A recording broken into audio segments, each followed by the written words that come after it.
البيت نحبه نحتمي فيه، بس شلون نحميه من الخطر اللي ما ينطقه؟ الحريق ما يعطي أي إنذار، بس إحنا نقدر نكون مستعدين. هني تبتدي قصتنا، قصة وعي واستعداد ومسؤولية مشتركة.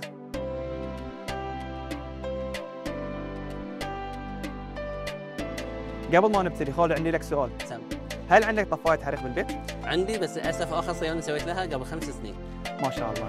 عيل بإذن الله بتعيش اليوم معنا تجربة حقيقية واقعية لأهمية توفير طفاية الحريق في البيت مع رجال الدفاع المدني أثناء المكافحة. يلا.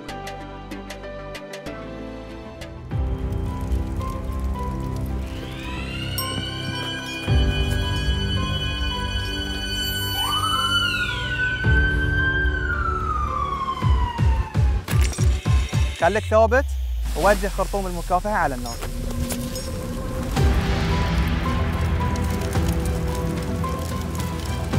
ممتاز خالد، هذه هي روح الدفاع المدني، جاهزية مستمرة وتدريب ومسؤولية. من مدرسة الدفاع المدني يبدأ الإعداد الحقيقي، تدريب مكثف وجاهزية عالية ومعرفة دقيقة بأساليب السيطرة على الحريق. المنتسبين هني يتعلمون شلون يحمون الأرواح والممتلكات بحرفية ووعي. اليوم شلون تضمنون الاستجابة السريعة للحرائق أو أي بلاغ يوصلكم؟ تتلقى الإدارة العامة للدفاع المدني البلاغات عن طريق غرفة العمليات الرئيسية في وزارة الداخلية من المواطنين والمقيمين في مملكة البحرين، وعلى ضوءها يتم توجيه أقرب مركز دفاع مدني لموقع الحادث عن طريق إرسال آليات الاستجابة للحادث. وشون عن المناطق الجديدة أو المناطق البعيدة عنها مراكز الدفاع المدني؟ أما بالنسبة حق المناطق البعيدة عندنا نقاط ثابتة لآليات الدفاع المدني متواجدة بالقرب من هذه المناطق البعيدة اللي بعيدة عن مراكز الدفاع المدني. اليوم نشوفها حتى في الشوارع الرئيسية. اي نعم، موجودة نقاط ثابتة حتى في الشوارع الرئيسية، خصوصا في أوقات الازدحامات المرورية. البيت الآمن يبدأ من وعي بسيط، كاشف دخان، طفاية حريق وأسلاك مرتبة. ما ننتظر المصيبة بل نمنعها من الأساس. اليوم شلون نحمي بيوتنا من الحرائق؟ شوف يا خالد، عشان نتجنب حرائق المنازل لازم نتأكد من التوصيلات الكهربائية واسطوانات الغاز ونسكرها بعد كل استخدام، وما نترك أي مصادر الحرارة دون رقابة، لأن إذا صار عندنا حريق وما كان في أي رقيب ما راح يحسون بالحرارة وممكن الحريق يكبر ويسبب لنا خسائر بشرية وخسائر مادية. يمكن من أبرز الحوادث في الفترة الأخيرة نشوف أن في تسربات الغاز في بعض البيوت. شلون يتعاملون المواطنين والمقيمين مع هذه الحالات؟ فعلا أخوي خالد، فإذا أي شخص من الموجودين في البيت شم ريحة تسرب غاز وقدر أنه هو يروح ويسكر المفتاح الرئيسي حق الاسطوانة، بيكون هذا أفضل شيء. بعد ما يسكرها يبتدي أنه هو يفتح النوافذ للبيبان وما يحاول أنه هو يشغل أي مصدر من مصادر الكهرباء، لا مصابيح لا اللي هو مراوح شافت. يبتدي أنه هو بس يسوي عملية تهوية من خلال النوافذ والبيبان. يبتدي أنه هو يخلي الموجودين داخل المنزل إلى خارج المنزل حق منطقة آمنة، يتصل حق الجهات المسؤولة اللي هي الدفاع المدني عشان تباشر عملها. اليوم شنو أهم أدوات السلامة المفروض تتواجد في كل بيت؟ طبعاً احنا ننصح المواطنين مع المقيمين أن يوفرون اشتراطات السلامة البسيطة اللي راح تحمينا من خسارة الأرواح والممتلكات، مثل شنو؟ أول شيء طفايات الحريق، نحتاج طفايتين تكون داخل المنزل، طفاية ماء وطفاية ثاني أكسيد الكربون، ونحتاج حق كاشف دخان ينحط في القرب، ونحتاج كاشف تسرب الغاز. هو في نفس الوقت إذا تسرب عندنا الغاز راح يقطع الغاز، يقطع اللي هو وصوله للفرن، وفي نفس الوقت راح ينبهنا عشان ان احنا نحمي الناس ونحمي الموجودين داخل المنزل انهم يبتدون انهم يطلعون. يمكن تكلفة بسيطة. ايوه، تكلفة هذه الجهاز، بس الحماية اكبر. الحماية طبعا بيكون اكثر لان عندنا الارواح ما تقدر بالثمن. اليوم عايشة شلون دخلت المرأة البحرينية في مجال الدفاع المدني؟ وطبعا قبل ما تبتدين اكيد نفتخر بالمرأة البحرينية في هاي المجال. أثبتت المرأة البحرينية في تميزها في جميع مجالات العمل، منها الدفاع المدني، هي علامة فارقة في تواجدها في هذا المجال ودعم الحكومة الرشيدة في حماية الأرواح والممتلكات في المجتمع. اليوم شنو رسالتك عايشة حق البنات اللي ودهم يدشون هذا المجال؟ رسالتي حق كل بنت بحرينية حابة تلتحق بالدفاع المدني إنها تكون قادرة وواثقة من نفسها.